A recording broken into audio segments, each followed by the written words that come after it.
fruition.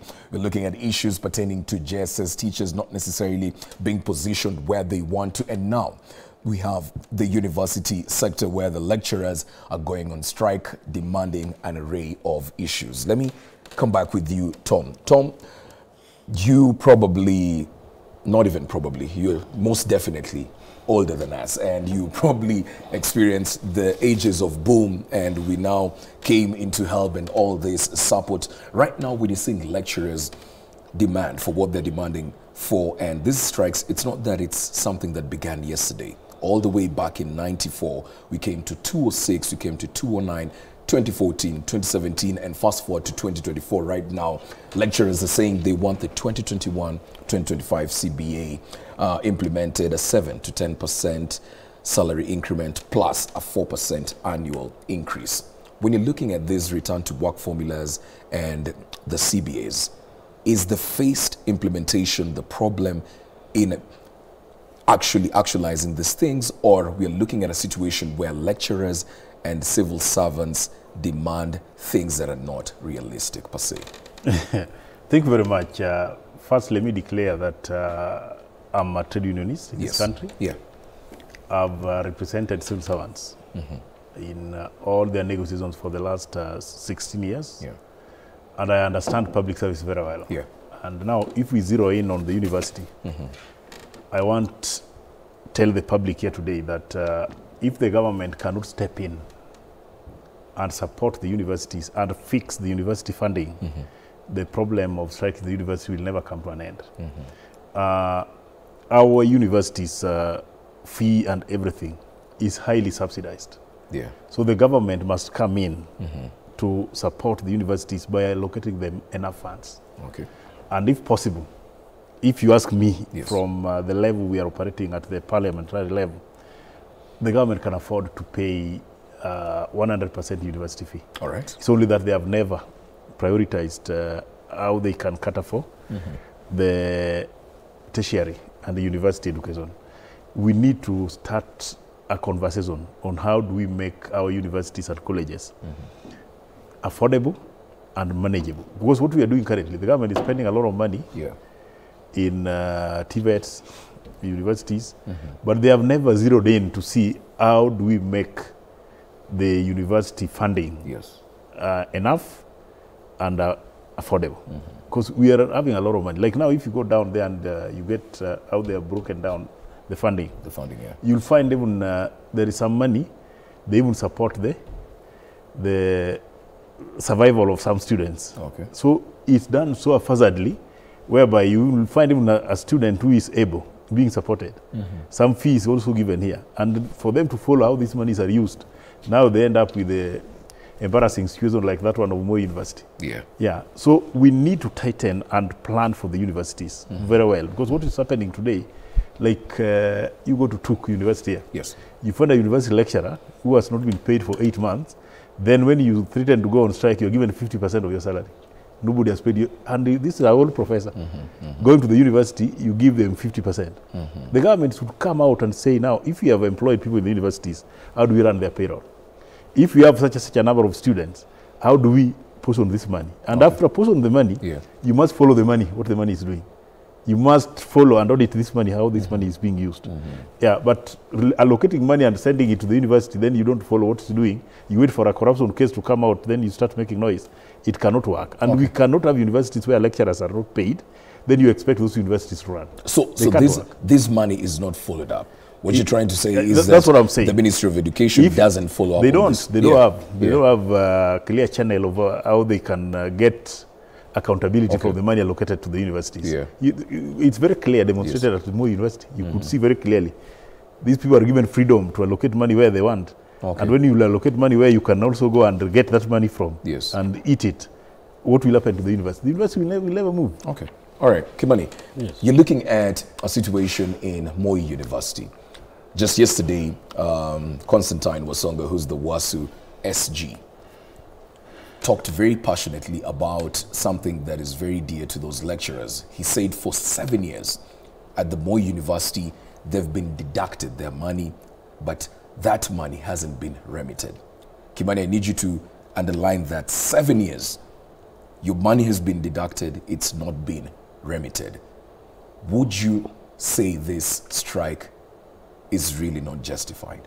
Would you be right to say so, that it's not justified? No, the strike is justified because at the end of the day, CBAs must be respected. Yes. And hard times or not, it must be understood that lecturers are people like anybody else. And if there are hard times and there were CBAs that needs to be implemented, they must demand for implementation of the same.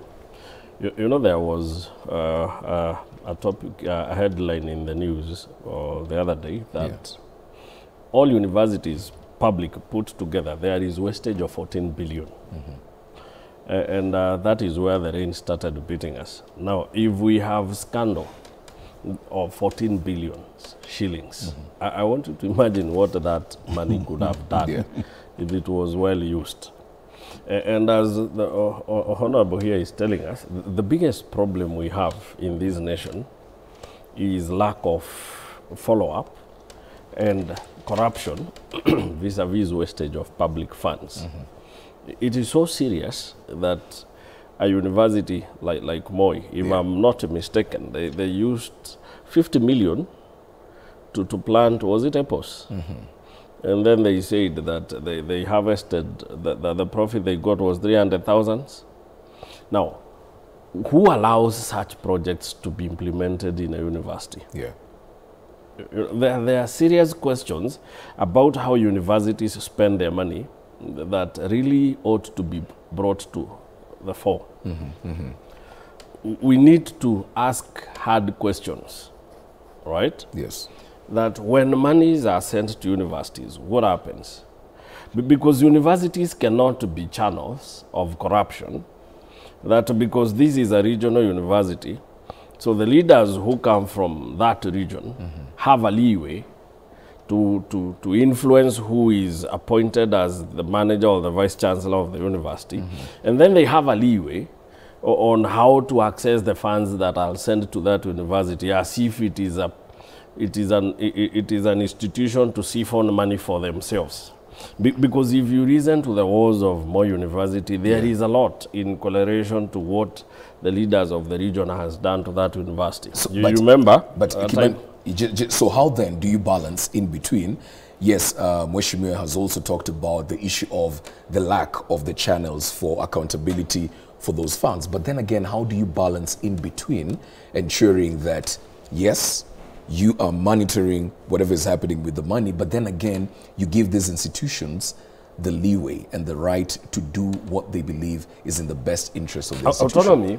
Autonomy or semi-autonomy is not a chance to misuse money. Yes.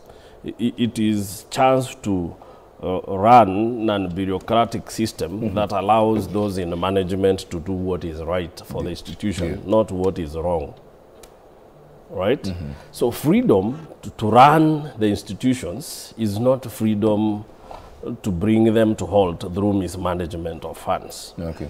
So while it is true that institutions must be allowed the freedom to run, but then there must be checks and balances to make sure that even in excess of the autonomy, funds are used in the right way. Firstly, lecturers are paid on time. And students get quality education because there are facilities that are needed to run those institutions and to dispense knowledge to the students.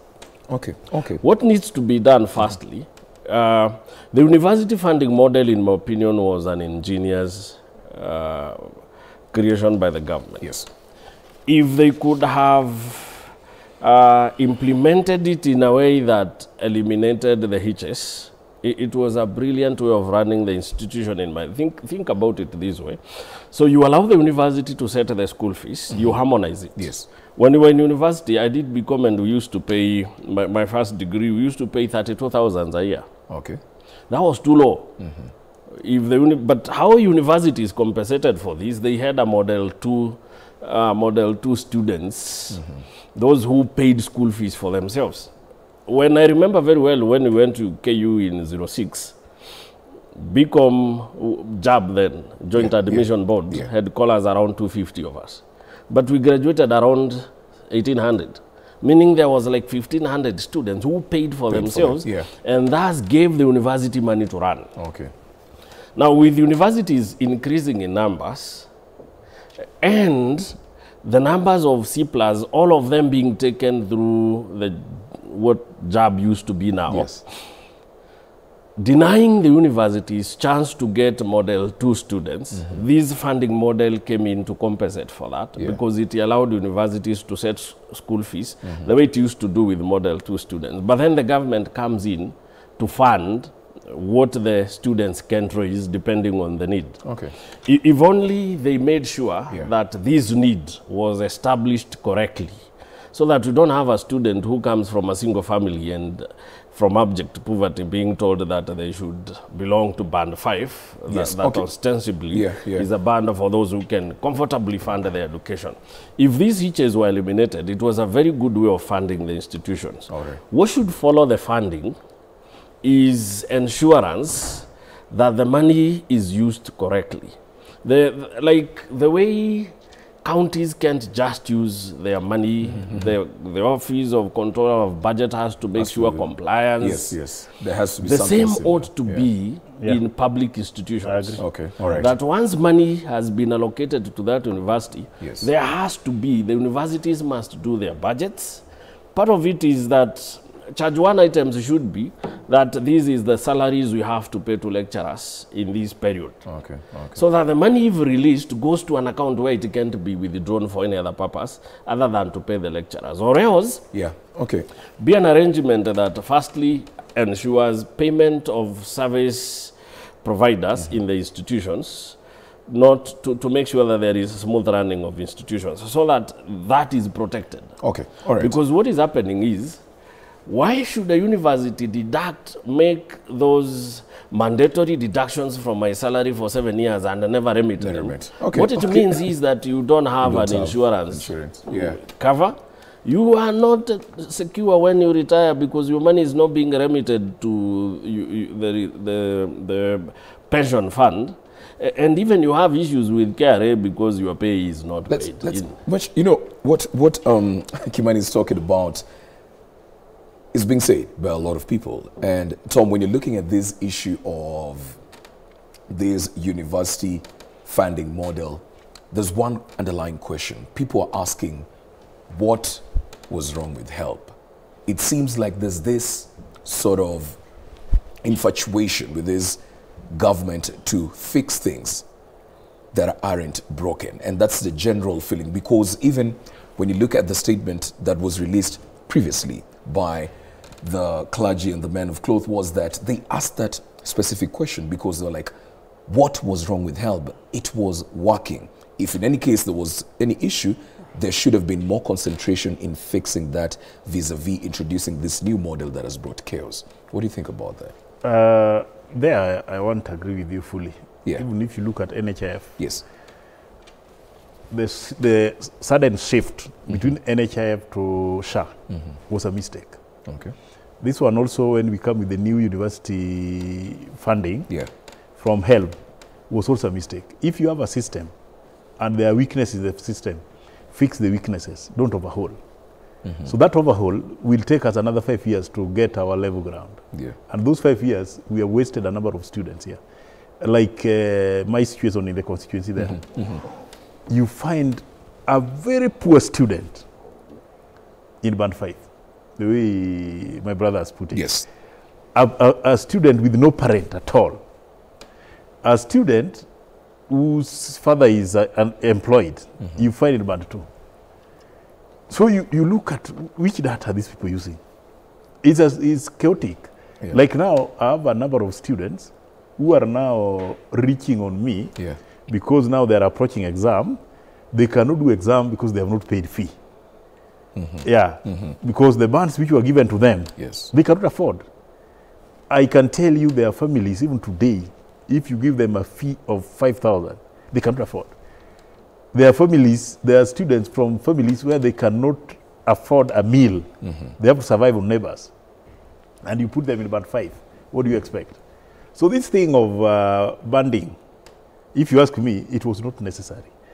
If we wanted to fix university issues from HELP we were to ask ourselves, with this help, how many students are not succeeding through help? Okay. And how do we bring them on board so that they succeed together? Then if you answer the question how, we would have been comfortably moving on, very comfortably. Okay. But by starting the banding, when we don't have a clear provision on how we are going to analyze each and every student, maybe we rely on very lazy chiefs or somebody in the village who don't even know the environment they are operating on. Then the information given of these students are not accurate. Yeah. Then what do? You say now you have a room to appeal. The person listening to your appeal don't know you. They think those are just excuses or fake data given to them. Yeah, because those poor students, those who have appealed, I doubt if there is any one of them who has gotten a favorable response. All right. Yeah. Mheshimiwa, you've spoken about payment of fees, and let's narrow this down a bit and come to bursaries, which affects quite a number of Kenyans who are not necessarily able to fund their education as easily as is expected. And a conversation that has arisen is that we should consolidate all these education funds. This is something that the word should not be consolidating. Yes. What don't you think? What I wanted to say clearly. Just a minute before, as you come, don't you think it's a fair argument to say that we should be having a fund where literally an education fund take away the bursaries from you legislators, take from the governors bursary and what consolidate these funds? I want to be very honest with you. Yeah. If the country can declare today that we want offer free education, free, I'm talking the word free, we will not need those bursaries. Okay. Yeah. But the reason why you'll see leaders trying to stick to bursaries is because of the historical injustices we have seen here before. Okay. Because you'll go and pull the money, they still retain the structure of fee, then some students will be disadvantaged again because the country is not equal. They realize some students are being discriminated here and there. Yeah. Let's take these funds and say now from today, education is free. So now whether you consolidate them or you take them, so long as there will be no student knocking at our doors, nobody will be bothered. But if we still retain some percentages of fee and with these inequalities in the country, then leaders will not allow this bursary to go because those who will come to them, how will they be helped?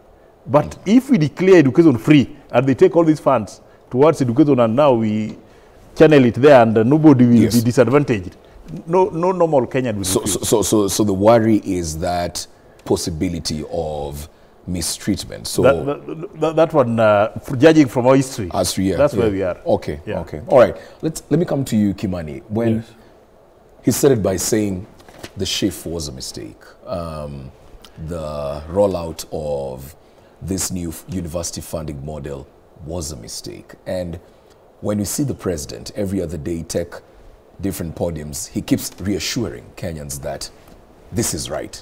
This is right, this is right. There's no point where the president has been like, okay, let's halt on this, take a step back, reevaluate this. So from where you sit from, what is the rationale behind this obsession with doing away with programs that have served the country for quite a long time and bringing in new things and necessarily fixing things that might not necessarily be broken? Firstly, let's face the fact. Yeah. Help was not working. Okay. And I think we must be honest with ourselves. Okay, when you say help was not working, is it in its full entirety? Help worked very well in our times. Okay. Right? In 2010s, around there, going back, you never had universities that were in turmoil. Yeah. But then a time reached, all public universities were going under, by the way. Kenyatta University was on the paper with, at one point we even declared that Kenyatta University had gone, which term do we use? This term of companies that have almost now are under receivership. Yeah, under receivership. And we laughed and asked, is it a profit-making institution for it to the term has escaped me. Yeah. Now, the same thing was said of Egerton, the same thing was said of Moi, the same thing was said of University of Nairobi. All of them were in turmoil. Do you know why? Because HELB had run its full circle, right? It wasn't able to tackle the problems of funding in the university. because the money was less. I've told you the moment we started having university in every county, and these universities needed students. And then the minimum grade that has to go to university is a C+. And all C+ are taken in by universities. Governments had even to come up with ways of funding even private institutions to maintain them, because they didn't get students as they used to, because the number had now come low. If all universities had to accept students. So that necessitated the need to come up with another model of funding. And as Hona has rightly put it, there was nothing bad in the way the model had been formulated. The banding was the underbelly of the funding model. Because when you band, then you leave it to chance that some people will be banded wrongly. And there would be noise about it. And again, the money, the burden, or the burden the government was bearing again was too high. So the universities again were told, you admit students, don't send them away as long as they've paid their part. But on our money, on our part, you wait, we shall remit to you. Again, not solving out the problem entirely. SHIF is an improvement of NHIF. In 2018, by the way, the president then got 55 recommendations to make NHIF better. Implementation of which brought about what is now called SHIF. Brilliant way of funding UHF. But now, what we've been wondering is why the rush? Why switch off NHIF while you haven't sorted out the hitches of the SHIF system? Any answers to why that is the case? Or from where you sit from? We would have expected there to be clarifications as to why. And by the way, there is no shame in stopping something that is not working, continuing with that which is working as you sort out the issues with the new system. The bad thing is the insistence on SHIF when it is not working. And you know, these are health issues that you can't gamble with. So a person comes with an NHIF card, free compliance from the side of this patient, attends her normal dialysis sessions, only to be told at the hospital that you can't get your dialysis because the system isn't working. Who runs such a system? And then you wonder, what does the president do to people who fail him to that extent? Who said that help couldn't have been going on as we implemented the new funding model? Because it is the same government, two different funding models. If one has hitches, allow what has been working to work as you correct the hitches in the new ones. So that by the time it fully runs without the hitches, then people would understand why there was a shift. Now, these hurried switch off of systems to new ones, and then we do them with reckless abandon, is what is painting the president so badly, like a man who does not care. Well, good things, I can tell you that the two, because I've studied them, the SHIF is a good thing. Once it is fully implemented. Let me come in there, Kimani. I mean, yes, SHIF, as you've said, is an improvement of NHIF, but from the onset, there were red flags. And I want to come to Tom before I come back to you. There were pleas for more time to be given to this process so that things could be ironed out. That was ignored. There were 2 attempted rollouts that failed. That was ignored. Robert Pukose, who's the chair of the National Assembly Committee on Health, came out and said that it's not time. They've tested this in different counties. It has failed. Again, that was ignored. But eventually, we saw Parliament give the green light. Tom, I mean, what are we looking at here in terms of a country? Are you telling us that moving forward, we're going to be having projects, issues that touch Kenyans' lives, in as much as they might be wrong, they're just going to see their way go through? Because I'd expected parliamentarians and legislators to come here and halt this. What are we looking at here? Okay, maybe before I answer what you have said, I just wanted to make it very clear where NHIF was. Yes. NHIF was at the point of stability. Okay. And if you go outside there and start interviewing Kenyans, everybody knew what they were expecting from NHIF and what they were getting from NHIF. So what, if you ask me, was necessary was to improve on things we wanted to fix on it to make it more better, but not discard it. Discarding it was a mistake because they had all the systems, everything was working. When we talk about those dialysis and everything, the hospital system and the patients were aware on how it was operating and people were benefiting. So if you have something which can benefit your people, you only look for things which are missing, you fix in it. But you don't discard it, then you start afresh. Starting afresh would mean we still need more time to stabilize this one. And the people who are in as the clients are patients. If we will take 5 years to stabilize this scheme, how many patients are we going to lose their lives here? There are very many. Now, when you come about the stand of parliament, when it comes to how they tested and the committee, the report and everything, you know, as parliament, we do our bit. And if the government insisted and they said this was their flagship project and they were in a hurry to implement it, if parliament gave their stand twice, and the executive insisted and they said this was the Kenya Kwanza what, and we were being seen as if we are frustrating the efforts of the government to do some things. And don't forget, they have numbers in the house. They can muscle the numbers and implement. That's what was done. Yeah, so if it comes to politics and the government comes out to say we are frustrating the efforts and they muscle the numbers they have, what do you expect? They'll carry the day and do things we are seeing currently. Kimani, Kenyans are expecting Ruto to touch on this issue. I believe probably we have the state of the economy, but this is at the very top because there's no economy without good health.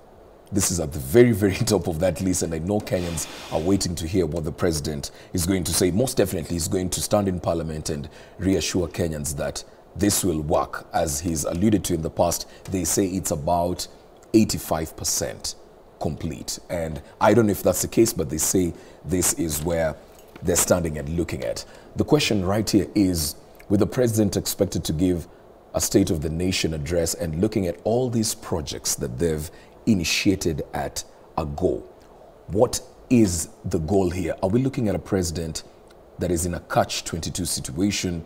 Are we looking at a president who's trying to do everything at a go, and that is why it's coming off like he's a tad bit confused? What are we looking at right here? There is one element about the president that I've observed. And even when you talk to those even in UDA and how he runs the party, he's a man of strong convictions. I can tell you that when he says that SHIF will work, it will definitely work because SHIF is a good idea. All the hitches notwithstanding, if you take time to go through the 3 laws, the 3 funds, you get to understand that once it stabilizes, it's a good thing. The question is, why take us through this pain at the initial stages? Could it have been managed better? And those are the things the president needs to start. His strong standing on issues notwithstanding, he needs to be a bit receptive of people's pain and the sufferings they are going through so that he can mitigate on them. I would be strongly convinced that it is the president who decided that the new funding model must go on. Because that is way of doing things.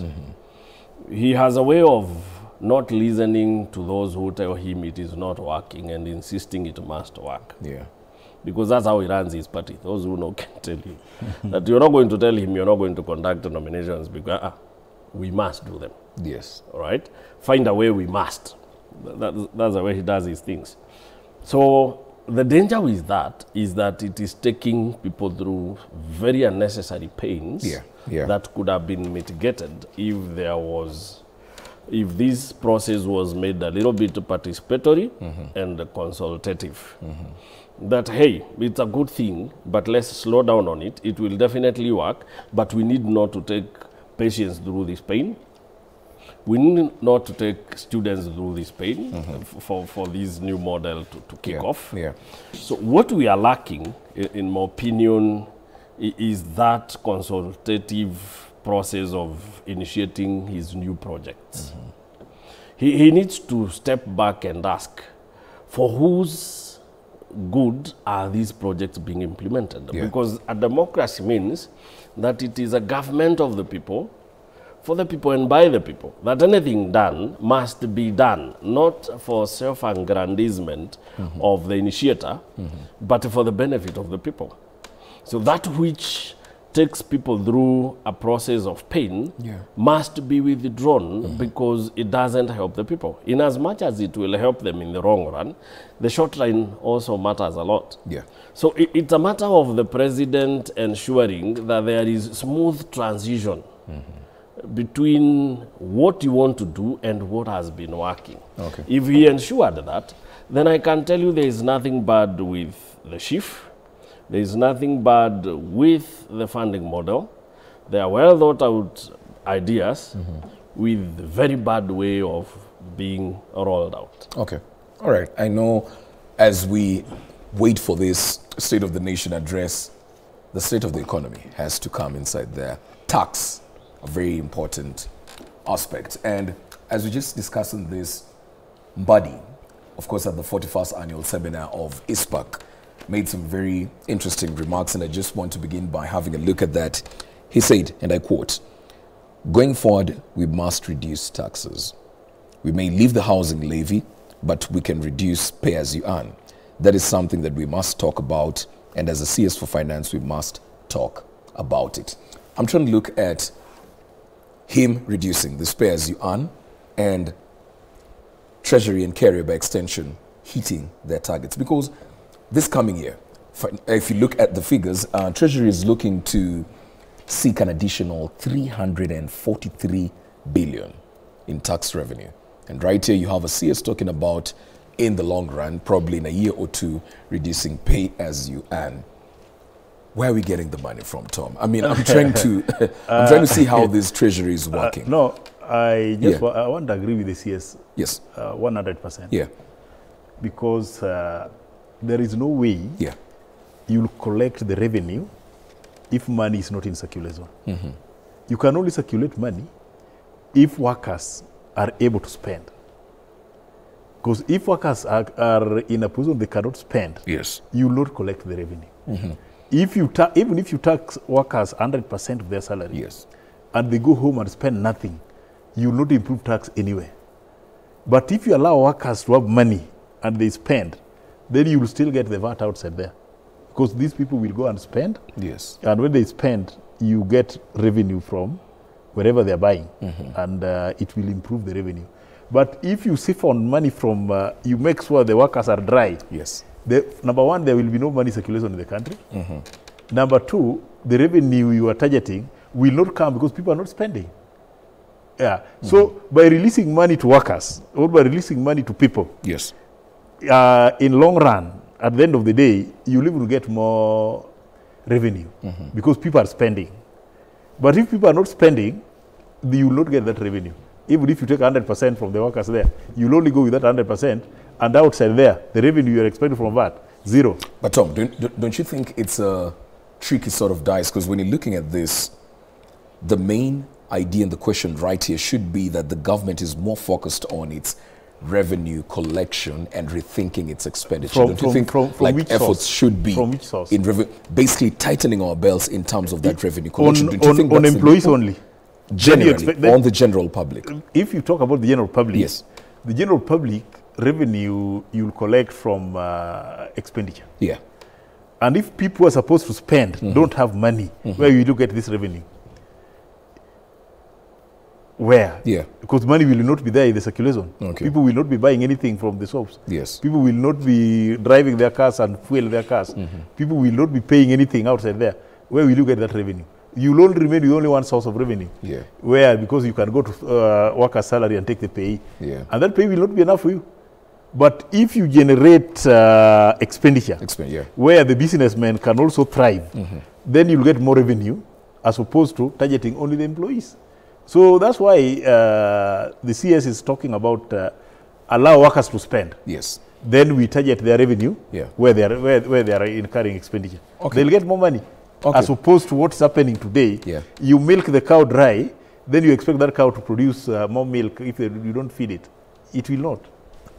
Okay, I'll come to you, Tom. I mean, because there's a conversation. You are very right on that, but there's a conversation right here that legislators, government officials, and basically civil society do not necessarily like to talk about, because there's that aspect of our wedge bill. One, there's the aspect of there's never really an intentional conversation on dealing with corruption. The president hasn't necessarily been too vocal about tackling this issue of misappropriation Before of you funds. move, my brother, here, yes, let me help you. Yes. And I've told you I've represented workers in this country for over 16 years.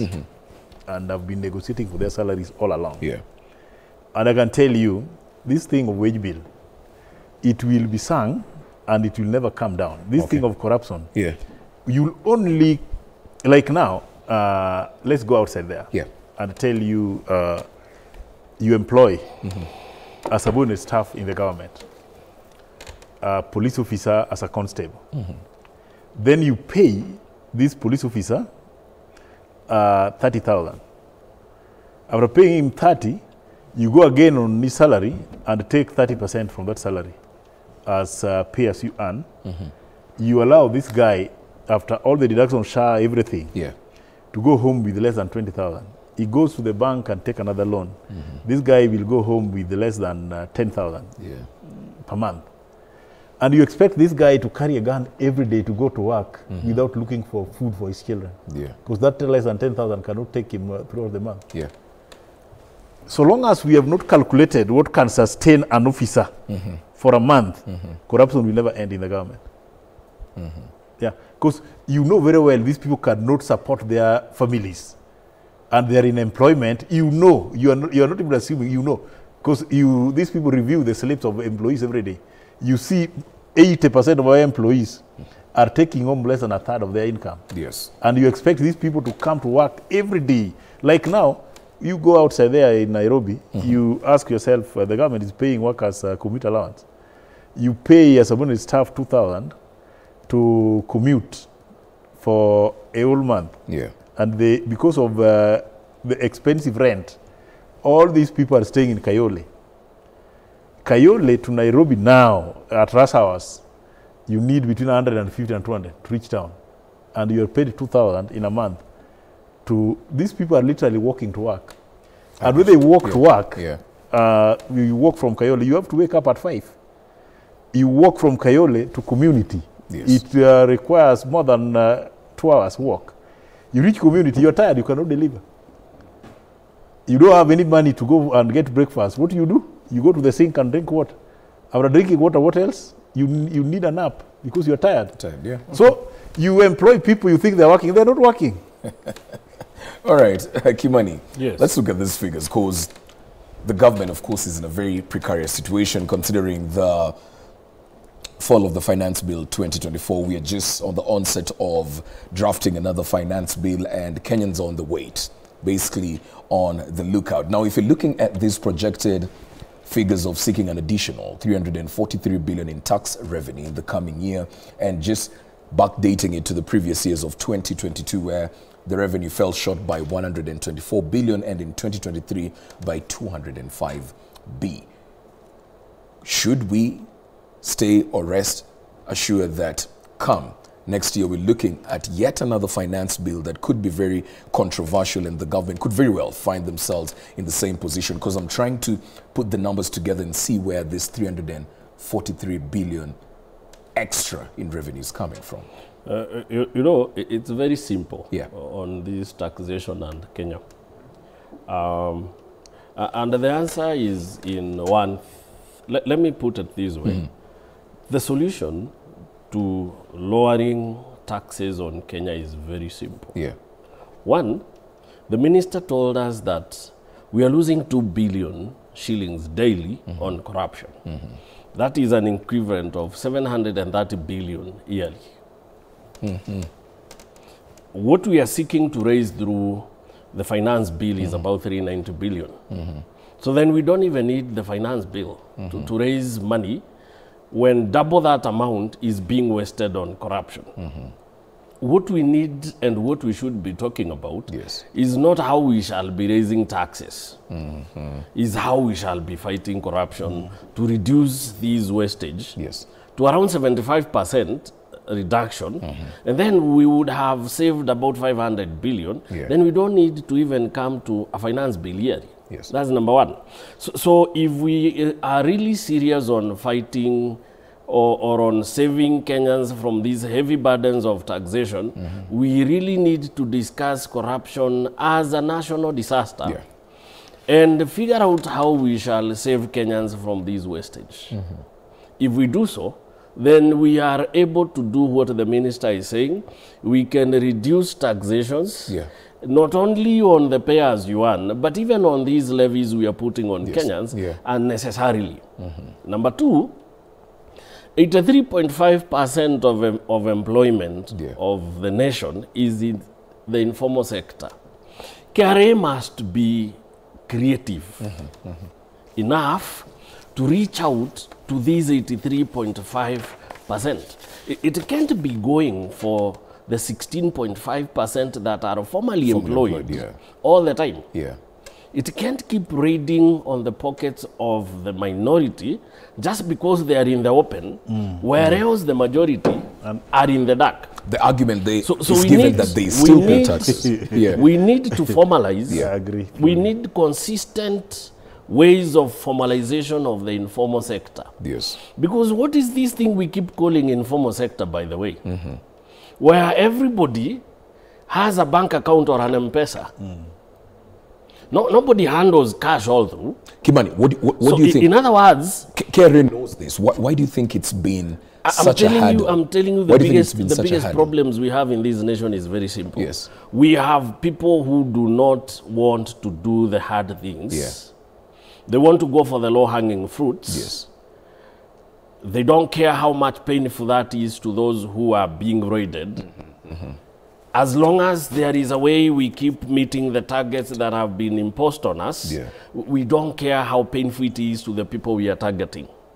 We need to be creative and ask ourselves, these 83.5% of the people that exist in the informal sector, how are we going to formalize the informal sector to reduce that? Imagine if we reduced from 83.5 to even around 40. We would have increased the number of those informal sector to around 60%, and would have to lower the burden on each of them because we've expanded the tax bucket. So what we need to do is, as a nation, and the president, by the way, this is not about the nation, it is even about himself as the president. You cannot keep going out for the people and you think that there will be no retaliations. The Gen Z came out to fight for their parents who are paying taxes and their elder brothers and sisters. And we saw what happened to them.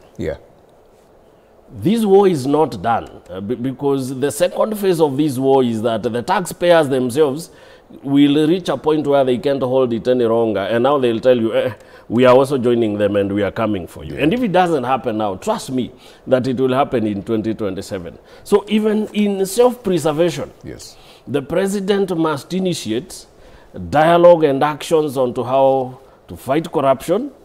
He must look for ways to formalize the informal sector to increase the people who pay taxes in this nation, so that the burden on those who are already paying taxes can be reduced, because it has reached unbearable levels.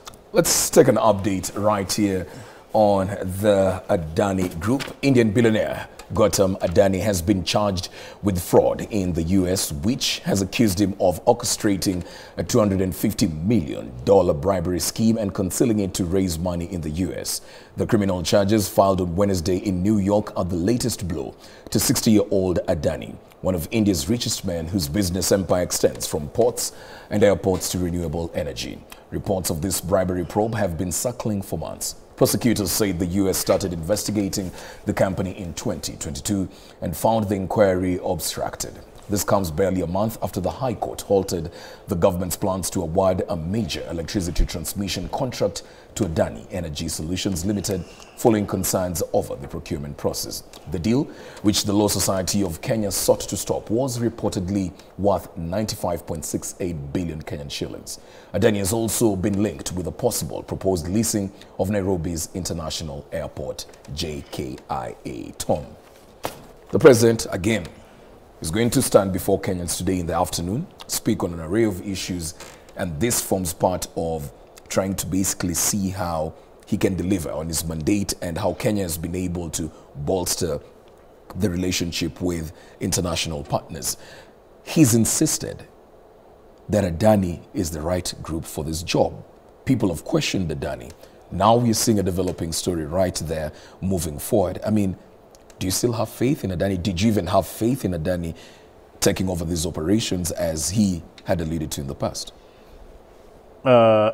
The idea, if you read from what the president is trying to do, yes, is to take the country through PPP, yes, model, yeah, so that we don't overburden the revenue base of the country. Because what we are collecting today, if our 60% is taken away to pay the debts, we might not have enough money to do any reasonable development project, which I think is a good move. Yes.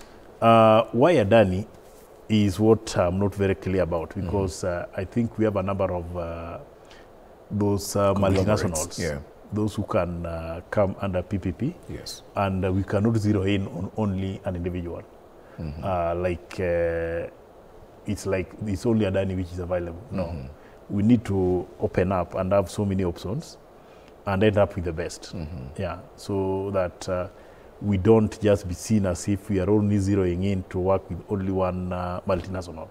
We have to be open and allow competition. I mean, in your deliberations in Parliament, I'm sure this is a topic you've discussed in your personal space and in your groups. What could be the intention behind him being stuck on this Adani, hypothetically? I might not be very accurate. Yes. Because I'm not privy to all the dealings which has happened through Adani. Yeah. But the picture coming out is like Adani is perfect in looking for these deals. I don't know whether he's greasing hands or he's very good in influencing anything. Because even in the energy sector, when Kenyans started raising the issue of Adani, already they were very deeply involved inside the energy department.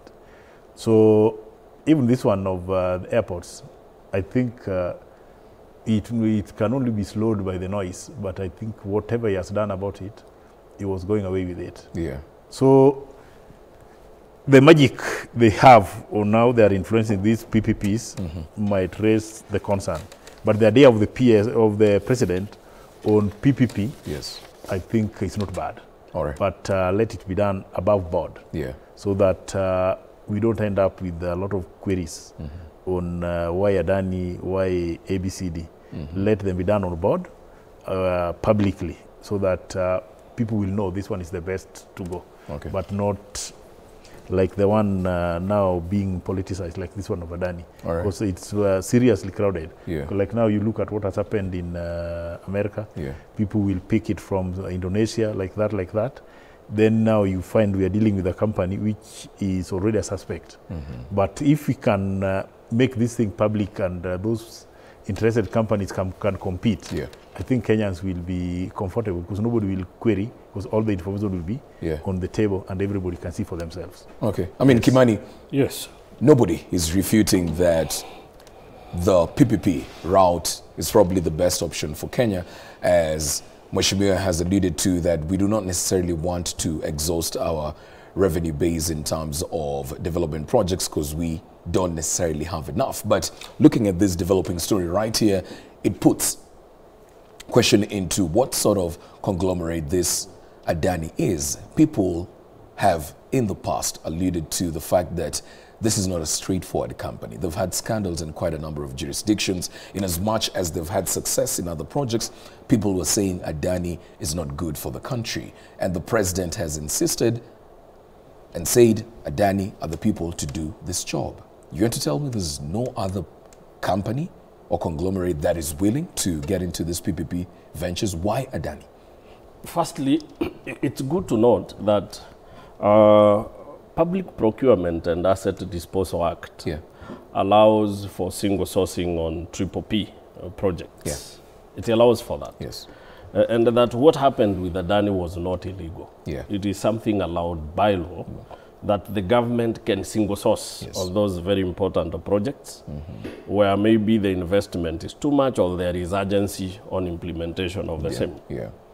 But now, and it is also very important to note that the country needed people like Adani, not Adani necessarily, but investors like Adani to come to the aid of the government to uplift the standard of our major airports to what he promises to take it to in 30 years by the time he gives it back to us. People should also understand that what is important to them is service delivery, that the airport can offer services like other major airports in the world. But while that is being done, it should be done in a way that those employed by the institutions that are being taken over for management by these investors should not be jeopardized in their existence.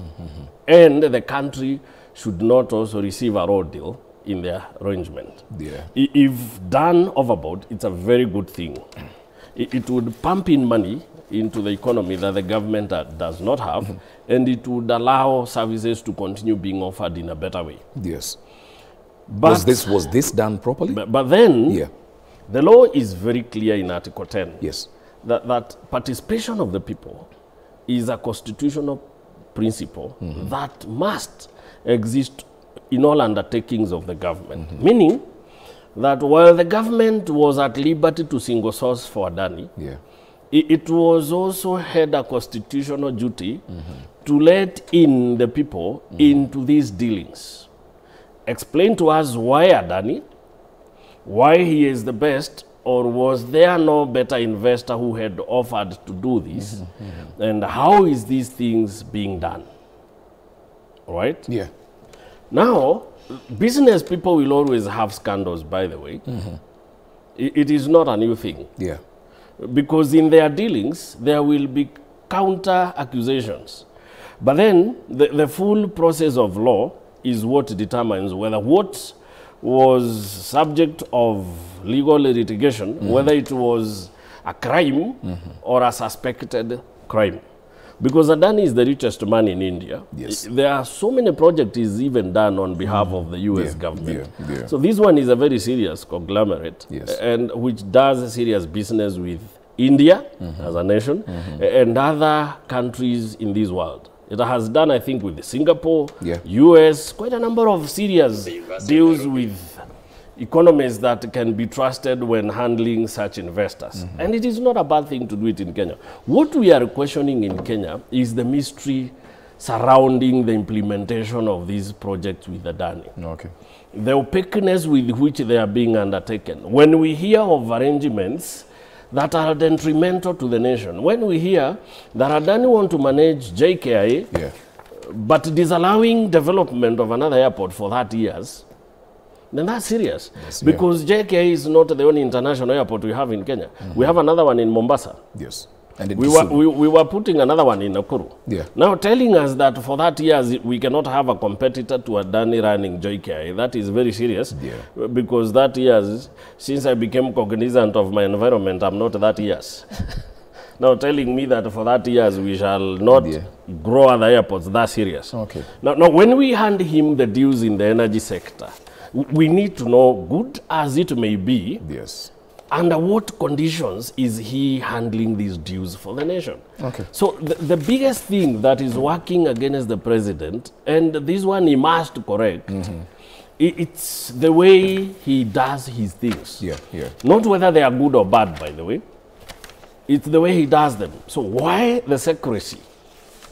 While we saw them conduct very swift public participation in the impeachment process of DP Gachagua, we did not know that Kenya can be that swift in public participation. It was done in a way that 290 sessions were done in a day. 47 in the first day, 290 in the second day. Very swiftly. No, hold on. He'll explain to us. Then when it comes to Adani, and these other deals, which might be very important to the nation, we don't see these happening. Then we wonder, at what point do we become so good at informing the people on what is happening? Is it when it serves our interest and not their interest? All right. So these issues are the ones that has brought us into the deficit of trust that this government is suffering from. We want to and if it must save itself from it, then it must start being clear on the way it does things. All right, Kim, and of course we'll continue after the break. At this point, we want to take a short break. Remember, today is the State of the Nation address sometime in the afternoon, where we'll be expecting President William Ruto to give that address. Let's take that break.